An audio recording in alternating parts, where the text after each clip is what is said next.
From the opinion pages of the Wall Street Journal, this is Free Expression with Gerry Baker. Hello and welcome to Free Expression from the Wall Street Journal. I'm Gerry Baker, editor-at-large of the Journal. If you're not already a subscriber, please do sign up wherever you do your podcast listening. This week, sex, lies, and a president on trial.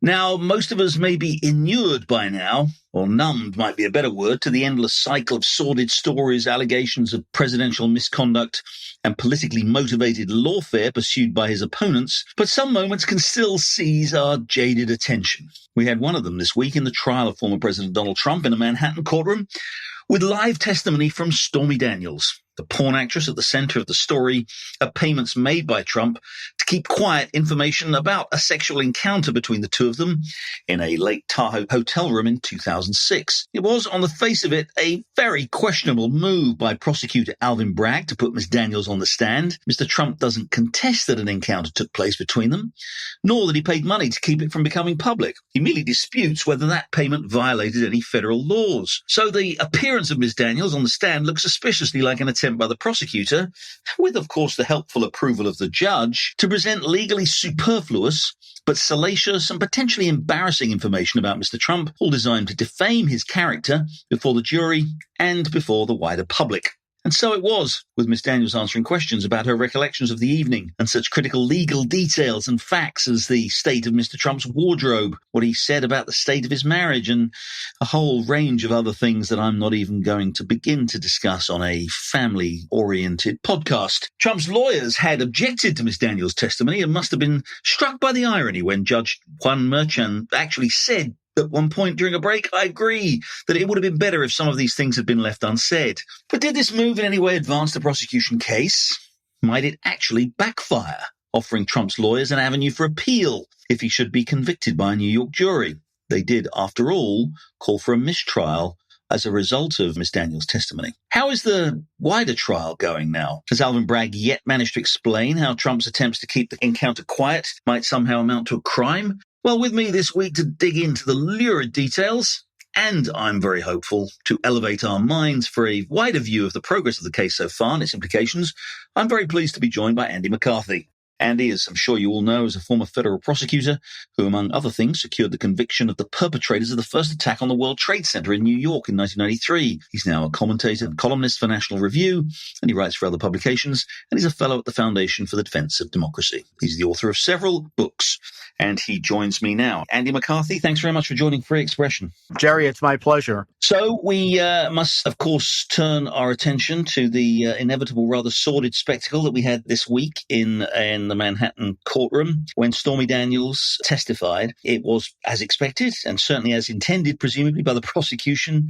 kind of pretty salacious stuff, even though, there were attempts to kind of curb what she could say. Trump's lawyers, obviously, firstly had not wanted her to testify. There's no real disagreement about the facts. Everybody agrees whatever kind of encounter it was took place. Everybody agrees some money was paid to her. Is this just pure, salacious performance by the prosecution just to sort of further kind of muddy Trump's name and reputation and somehow further kind of turn the jury against him? It's hard to see any other reason to do this because just as an objective proposition, the idea that the graphic details of a sexual encounter in 2006 would be relevant to proving the way the bookkeeping procedure that was adopted 11 years later in connection with payments that everybody agrees, as you just mentioned, everybody agrees happened and everybody agrees were booked, is pretty absurd. The legal test that always applies when you're dealing with evidence that's arguably relevant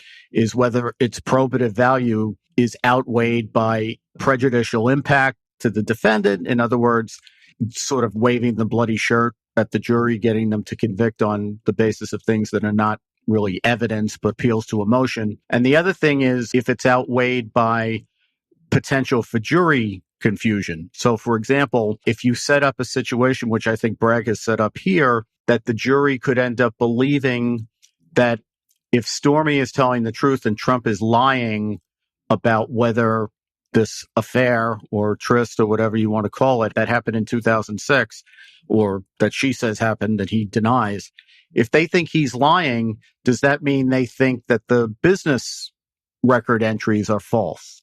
So you could have a situation where the jury is confused because they have to figure if the judge let this evidence in, it's relevant to something. And if we conclude that Trump is lying, does that mean his business records are false? So there's a lot of good reasons to have kept this proof out just as a straight legal matter. But having it in the case is pretty consistent with everything that we've seen up until now, beginning with the fact that you have a prosecution that this particular progressive Democratic elected district attorney wouldn't have brought against anyone else. And just put ourselves in the unusual position, maybe, of being fair to Bragg. I mean, this is the kind of thing prosecutors want to try on all the time, I guess, isn't it? I mean, you've been a prosecutor. You'd love to have witnesses with no particular, I'm not suggesting she has no relevance to the case, but witnesses testifying in ways that are not directly relevant to the issue at hand, which defame the character of the defendant and sort of leave a nasty feeling about the defendant. So every prosecutor presumably would try and get away with this if he could. It's the judge's decision to allow this that's really the controversial and the questionable thing, isn't it? Yeah, that's right. I mean, the judge is supposed to be the impartial arbiter. And, prejudice is a word that gets thrown around a lot. I remember there's a famous federal judge who used to say that the purpose of all admissible evidence is to prejudice the defendant. The question is whether it's unfairly prejudicial or not. And that's what the judge is there for, to sort out what's absolutely relevant and ought to be proved versus that which the prejudicial impact of it is so vast compared to the negligible probative value that it should be out of the case. And here we have a situation where the charges in the case, as opposed to what Bragg, I think, has spun them into, is the charges in the indictment are 34 felony falsification of business records counts. Bragg is presenting the case as if it were a conspiracy to steal the 2016 election by suppressing negative information in violation of the federal campaign finance laws that he doesn't have any authority to enforce. So you have a disconnect between what the indictment actually says, what the prosecutor is trying to show the jury, and thus far, the judge should be the one to call a foul on that one. And to this point, Judge Merchan has been in lockstep with the district attorney, Bragg. No matter how controversial what Bragg seems to want to do here, the judge backs him rather than questioning him. And I think that came to a head in Stormy Daniels' testimony, because after letting the testimony in, the judge then scolded the prosecutors for basically proving and eliciting from Stormy the testimony that the judge had told them they could elicit. And maybe he got hit over the head by how graphic it was and the impact it may have had on the jury. I don't want to pretend to be able to read his mind, but he certainly sounded like he had some remorse about it. Yeah, I think the quote was, I agree, it would have been better if some of these things had been left unsaid, but this is exactly the testimony that he opened up by allowing this to go ahead, right? Exactly right. I mean, literally, he told them they could do it and then got mad at them for doing it. So what are the legal implications here, the procedural implications here, Andy, in terms of Trump's options? I mean, I say the lawyers asked for a mistrial. Obviously, that wasn't allowed. But this presumably strengthens the steadily strengthening case on appeal, should he be convicted, that his lawyers have, doesn't it? Yeah, it does. But it could be cold comfort here. It was probably within the last 10 days or so that Harvey Weinstein's conviction was overturned in New York. And given the unfairness of that trial, that's a good thing as a legal matter, not carrying a brief for Harvey Weinstein here. But the point is that I think his trial was about 3 years ago. So it takes a very long time to work something through the appellate process. And given the other things at stake here, I don't think it's going to be much comfort to Trump if he gets an acquittal from the Court of Appeals in 2026 or whenever it'll be. What about the impact you think on, and you've argued before juries many times of this kind of thing. I mean, I just wonder whether this might backfire, even in this case, even with, we don't know what this jury is, but it's a New York jury. It reminds me a little bit, when you go into this kind of level of salacious detail, it's obviously a different in important respects, but you remember the Ken Starr report into Bill Clinton, which led to Bill Clinton's impeachment over his lying about his affair with Monica Lewinsky. And you will all remember the lurid details that were included in that, which sort of seemed to kind of, I think, although I understand exactly why Starr did it, it seemed seem to suggest the whole thing was a kind of just a sort of really kind of sordid, salacious business. And I think it probably helped to turn a lot of people off. Do you think, again, knowing how the way juries work, is this the kind of thing that you think either may work in the way the prosecution wants and just make them think what a kind of a scumbag Trump is? Or could it actually make them think, you know what, if they have to do this kind of thing, if they have to drag this sort of testimony in, is their case really that strong? Yeah, well, I guess a couple of things about that. I'm not as down on Manhattan juries and New York juries as many people are. I don't assume that Trump simply can't get a fair trial in Manhattan. In my experience, I mean, I tried a lot of cases in Manhattan. Now, my cases were federal, which means we were drawing a jury pool that included the Bronx, which really isn't much different from Manhattan, and Westchester County, which is kind of a mixed bag. But I thought Manhattan jurors were fine. I cop to the fact that I haven't tried a case in 20 years in New York. So, take that for what it's worth. But I don't think people should assume that just because 80,000 people, which is a vanishingly small percentage of New York County, which is Manhattan, that 80,000 people vote for Alvin Bragg, a committed, out-and-out progressive, to be their prosecutor, necessarily means that those 80,000 are representative of what the jury pool in Manhattan is. I think there's probably, I'm not pretending that this is Trump country, but I think he's got 1 out of 3 people in Manhattan probably have some political sympathy for him. And the other thing that's important, Gerry, which is overlooked a lot, is Trump only needs 1.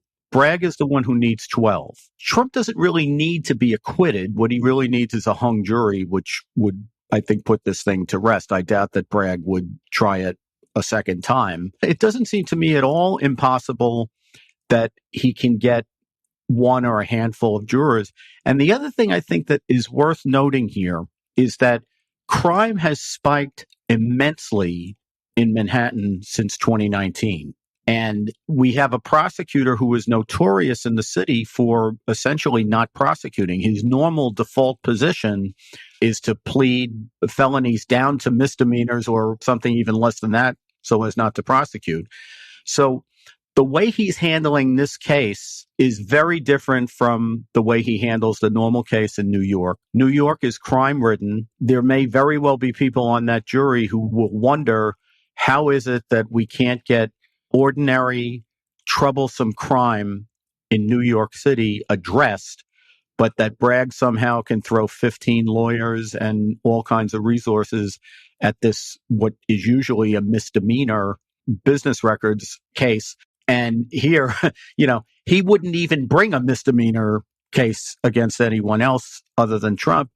And here he's taken what's a misdemeanor and completely out of character for him, inflated into 34 felonies for which Trump could, in theory, be sentenced to 136 years imprisonment. That's not the Alvin Bragg that most people in New York know. So I want to move on to some of the other lawfare cases that we seem to be seeing against Trump. We're now a couple of weeks into this trial. We've still got big testimony, particularly, I suppose, Michael Cohen, right, still to come. But we've had now quite a few witnesses, and you've been watching it carefully. And again, you've just laid it out again there very clearly, that the highly questionable nature of this prosecution trying to make a federal crime out of what seems to be at best a state misdemeanor, fraudulent bookkeeping or whatever. What do you make of it so far? And again, given that you actually perhaps are more than others very much willing to give this jury credit and say they'll actually decide the case according to the facts and the law, what's your sense so far? Well, it's very hard to make a call on that unless you're actually physically present in the courtroom and can observe how the body language of the juries.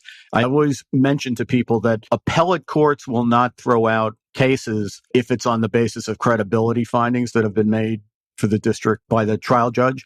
And that's because they respect the fact that there's a difference between being in the room and being able to see the witnesses, not only read the cold transcript, but see how people are reacting to testimony.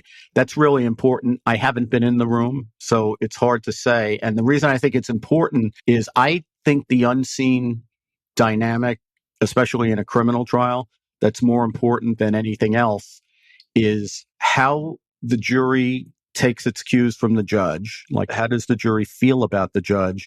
And then how does the judge interact with the prosecutors? If the jury likes the judge and the judge seems to be respectful of the prosecution, which means it doesn't mean that he's got to address them in a particular way, but if he treats the case like it's a very serious offense, that's always good for the prosecutors. The reason I mention all that is I think that may have started to break down yesterday. If the judge is getting testy with the prosecutors and any of that is being communicated directly or indirectly to the jury, then the tide could turn for Bragg in a bad way. And the case is not a strong case. There's a lot of unsavory behavior that's been covered, but in terms of a legal case, the offense is not serious, and the proof with respect to state of mind, to me, seems to be non-existent. For example, Bragg has to prove fraudulent intent beyond a reasonable doubt. It's not enough for him to show that there were false entries made on Trump's books. He's got to show,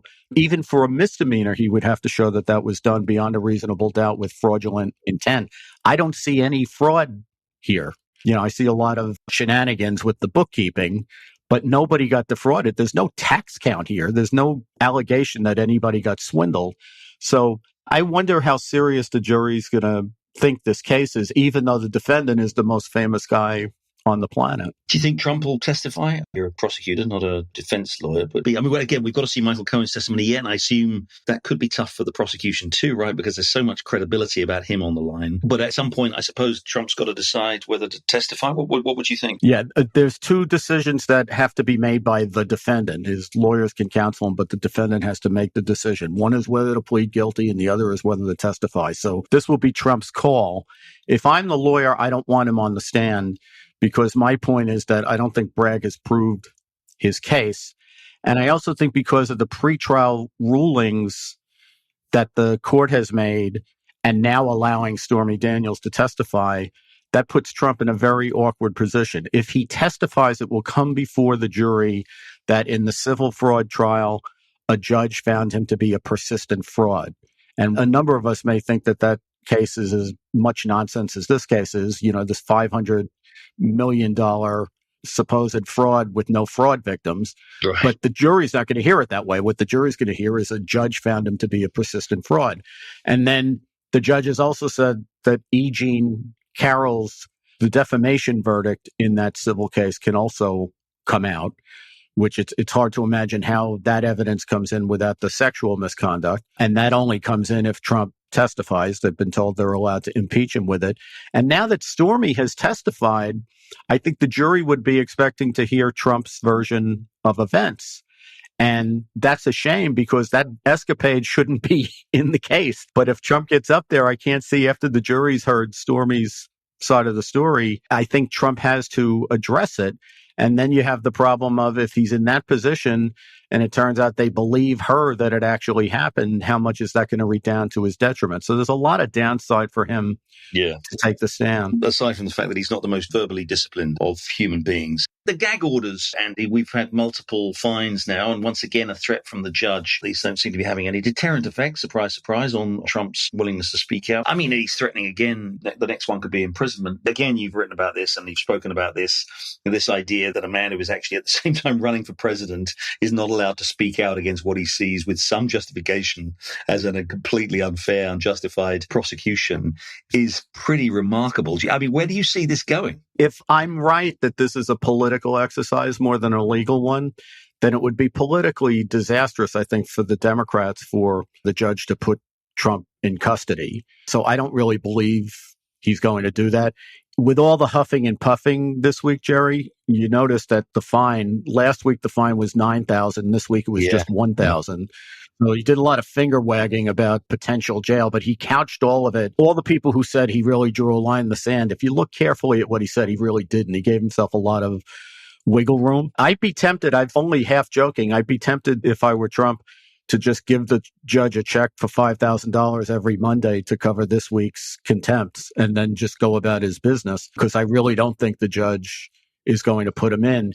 And the idea that he shouldn't be able to speak about witnesses, it's not all that abnormal in a case, but it's usually not this one-sided where it's only directed at him and not at the witnesses who are out there speaking about him to their heart's content. But the longer the case goes on, the less justification there is for that term because those people will already have testified at a certain point. So I think this is more theater than anything else. I don't expect anything really. I can't imagine Trump being put in the Tombs, which is the holding place in Lower Manhattan, or Rikers Island, my God. And the thing I was thinking about as a middle position is he could give him home confinement. There's worse places to be detained than Duplex and Trump Tower. But it would be so obvious that he was doing it in order to prevent him from campaigning. Like the only way that would be a deterrent is if like he couldn't use the Wednesdays to go out and do rallies and use the weekends for that. It would look so obviously political. I think that would backfire on them too. So I think he's going to huff and puff, but I don't think he's going to do much more than that. We're going to take a short break there. When we come back, I'll have more with former federal prosecutor Andy McCarthy, and we're talking, of course, about the Trump trial. Stay with us. You're listening to Free Expression with Gerry Baker. Don't forget, you can listen to the latest episode anytime on your smart speaker. Just say, play the Opinion Free Expression podcast. Now, back to Gerry Baker. I'm back with former federal prosecutor Andy McCarthy, and we're talking about the trial of Donald Trump in a Manhattan courtroom on criminal charges brought against him by the district attorney of New York County. Just moving on to other bit of news we had this week in some of the Trump cases was the decision by the judge in the documents case, Cannon, to indefinitely postpone. This had been due to start, I think, later this month. I think, although I guess this whole issue of immunity was going to be hanging over this anyway, and I want to get onto that too. But now it's been postponed. Definitely, she referred to pretrial motions and complexity and this kind of stuff. What's your interpretation of that? I think she's honestly saying that they can't fix a trial date yet. You know, Jack Smith, the prosecutor, sort of goaded her into setting a May 20th trial date, so she did.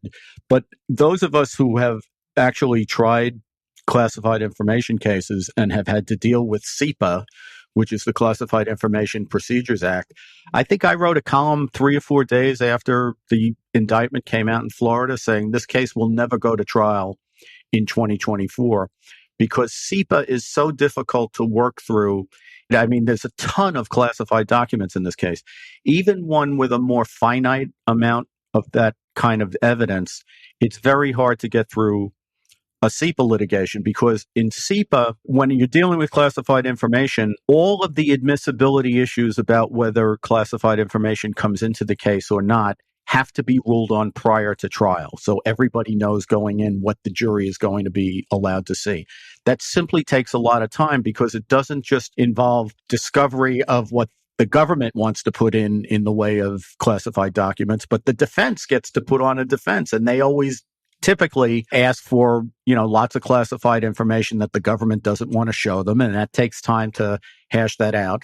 And the other thing about CIPA is it provides for pretrial appeals. So how in the world Jack Smith thought that he was going to bring 36 classified information felony charges and get the case to trial in a short period of time was just ridiculously ambitious. And I have to say, Gerry, he's got himself to blame here because he could have brought this case as a slimmed down obstruction case, which still would have had about 40 or 50 years of prison exposure if that was what he was worried about. But he would have been able to get to trial because the only relevant thing would have been whether the documents were actually marked classified. The substance of them wouldn't have made any difference, so he wouldn't have been in this whole CIPA morass. He's the one who chose to frame the case this way, and he's simply dealing with the consequences of it, no matter who wants to blame the judge for that. And the judge hasn't let it get off the rails. She's continuing to schedule proceedings going into July. She hasn't said the case is off until after the election. It's Jack Smith who's obsessed with the election. She said, here's where we're hoping to be at in July, at which point I hope I can schedule a trial date. So I think the criticism of her has been unfair. Again, you've written this before. It was always a stretch given the complexities, what's classified and what isn't. It was always a stretch to think this could be done by legal procedural standards such a short period of time. Yeah, that's right. But the thing is, he had an option open to him. And I must say, he could have revisited that because after the other special counsel decided not to bring a case against Biden that could easily have been brought, the unfairness of this was obvious where Trump and Biden did the same things. It's the same crime. And they say that the difference between the two things is Trump obstructed the investigation and Biden cooperated with it. Well, that's not a reason not to charge Biden. If you're going to drop those charges against Biden, then drop them against Trump and try him for obstruction, if that's what you say is the difference between the two cases. And I think he should have just pared it down to obstruction, and then he might have had a chance. I think it's unseemly for prosecutors to be looking at the election calendar as he's very overtly doing. But putting that aside, if he really wanted to get to trial before November, slim it down to a obstruction case. And just one other question. It seems more good news for Trump in terms of a delay. Came out today. We're recording this, I should say, Wednesday evening. But it's ironic, isn't it? That, Shakespeare wrote about the law's delay being a terrible thing, but actually it looks like it's very much working to Trump's favor. And this is the Fani Willis case in Georgia. The Georgia Appeals Court has agreed to review that lower court ruling that, while dismissing her previous amour, shall we say, her once and gone amour, did keep her on the case. And now that's going to be reviewed by Georgia Appeals Court. So again, what's your reaction to that? Again, this is going to, again, prolong this for some time, one seems. Yeah, it's really not a surprise, though. The trial judge's ruling didn't make any sense. I mean, once you find that there is a conflict and there's that kind of misconduct, and also say that Tennessee Williams line, the odor of mendacity hung over me. It takes two to make that kind of an odor, and he only got rid of one of them, So it was pretty obvious what a appeals court was likely to do here. So it's just been done. I actually think Trump is making a mistake here. I mean, I know he wants delay, and maybe that's the sound strategy. I have to say, if I were representing Trump, the one expense I would ask for is I would send a limo to Fanny's house every day to make sure she got to work, because I think she's the best thing he's got going for him in this case. But this appeals court, I don't know how it works in Georgia, and I don't know what the composition of that appeals court is. It a subset of the main appeals division? Yeah, I think so. But, the main problem with these things in terms of delay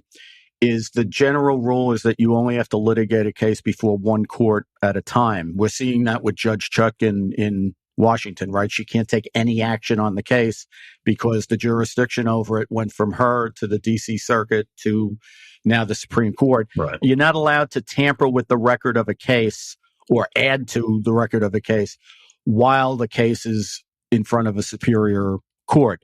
No matter how long or no matter what their procedure is for how they hear cases, in terms of time, the trial judge isn't really going to be able to do much on the case. If it takes a couple of months or longer to process the appeal, nothing can happen. All of the pretrial stuff that has to happen in the run-up to a trial is kind of frozen. All right, so we've covered pretty well the whole field here. We've covered Bragg, we've covered the documents case a little bit, we've covered the Fani Willis case. I do want to get you a little bit, finally, Andy, on the larger question of the immunity, and particularly the presidential immunity, the case, of course, that was heard before the Supreme Court a couple of weeks ago, and you've written extensively about this. And I just want to take up a particular thing I heard you say, and I think you wrote it too. I heard you say on the many podcasts you appear on, but your regular National Review podcast, something very interesting last week, which is that the implications of that Supreme Court hearing, that if Smith is kind of smart, that, as you said, that Trump's lawyers seem to agree that private behavior was, of course, not subject to immunity. So if it were to be kicked back, assuming the court does what people think it will do, which is to say, well, there probably is some presidential immunity for public actions, kick it back to the court to decide, what the lines are. And everybody thinks that's just going to extend the process. Trump's people could appeal, Trump's lawyers could appeal that. But I think you said something very interesting, which is that, if Smith wants to, he could say, okay, well, since you agree this is private, we will sort of keep this to a very kind of narrow private sphere of the presidential actions, and then we can go prosecute him under that standard. Explain that, if you would, Andy, because I thought it was really interesting, and tell us what the implications could be.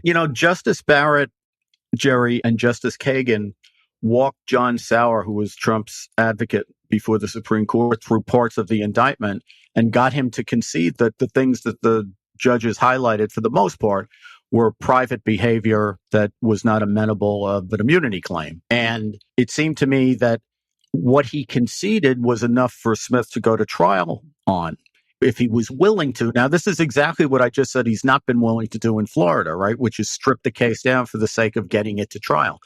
But I think if he really wants to push that case to trial, and I think he may have more of a motive to push that case to trial because he's got the Obama-appointed judge who clearly doesn't like Trump, and he's got the Washington, D.C. jury pool there. I think Florida is more of a home game for Trump. Washington's going to be very hard for him to win a case in. So if I'm Smith, I certainly think, if I can go to trial on the so-called fake electors scheme, which Justice Barrett got him to pretty much concede that was private behavior, that wasn't presidential.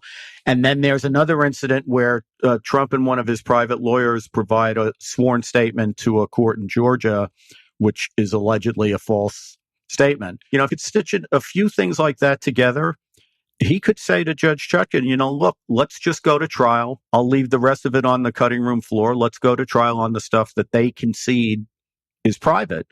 And I think that would have a chance to get to trial prior to Election Day. It would be a shorter case, and he'd be very likely to win it in Washington. All right. As you look at all this, and again, you know, these cases, I think everybody kind of agrees on that some cases are stronger than others, right? Everybody, you certainly think the Manhattan case is the weakest. The Georgia case doesn't look very strong either.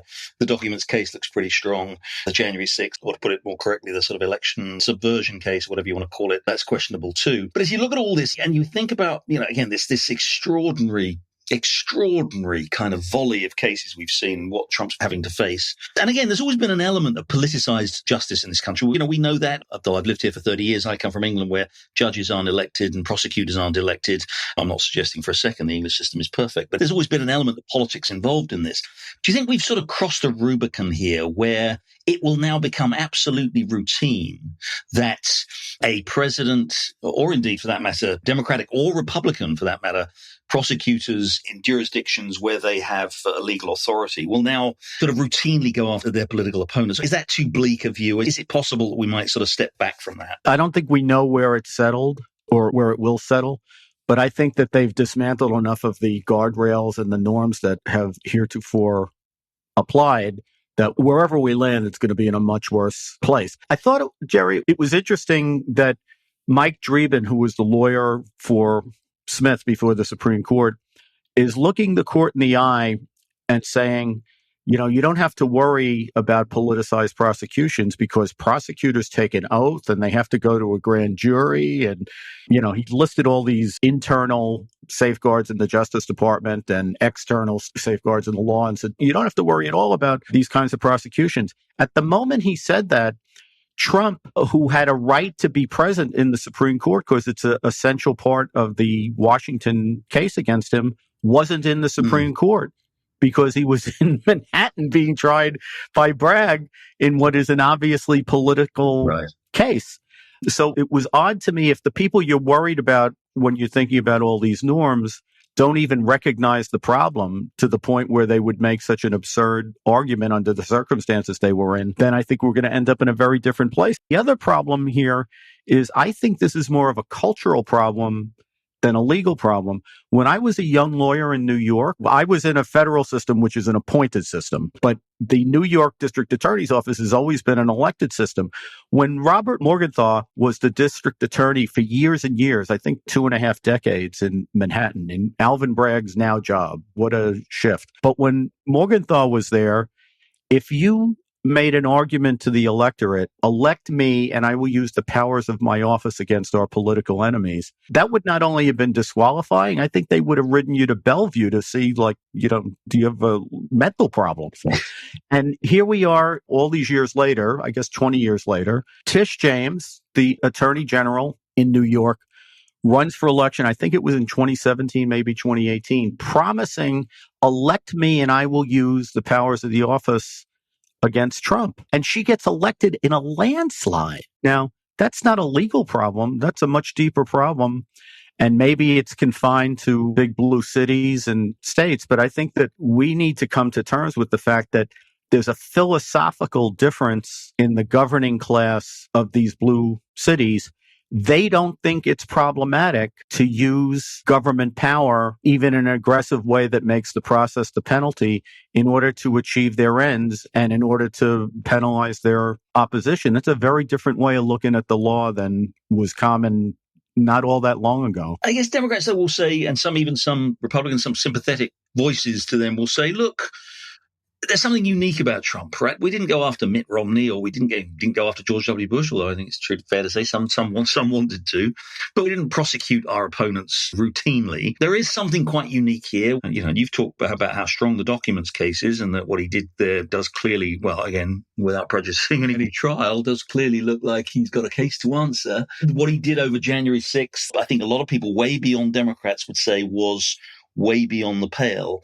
And so is it really kind of just wholesale lawfare, using the law to go after your political opponents, or is there something particularly kind of egregious, if you like, about Trump, about his behavior that somehow maybe does merit at least some of this legal action? I think people always rationalize in the moment that the villain is sui generis, right? That this is only about Trump. It's not going to apply elsewhere. The history of the country and certainly the way the law evolves don't work that way. So, for example, in the United States, we had one impeachment in the history of our country up until Nixon's impeachment, right? From 1973 until now, we've had a number of impeachments, and the presidents who haven't been impeached have been investigated with an eye toward impeachment. So everybody must have thought Nixon was sui generis at a certain point too, but that really isn't the way that it's worked out. And I don't see that it makes sense to assume that, this is just a period of time that's directed at Trump and then it'll subside. First of all, once these ways of going about prosecution are shown to work, they'll be used again. That's just the way it goes. But it doesn't make sense to me to say maybe this will just be confined to Trump when, if you look at the polls, Trump has a chance to be the next president. And on the campaign trail, he's promised to be the candidate of retribution.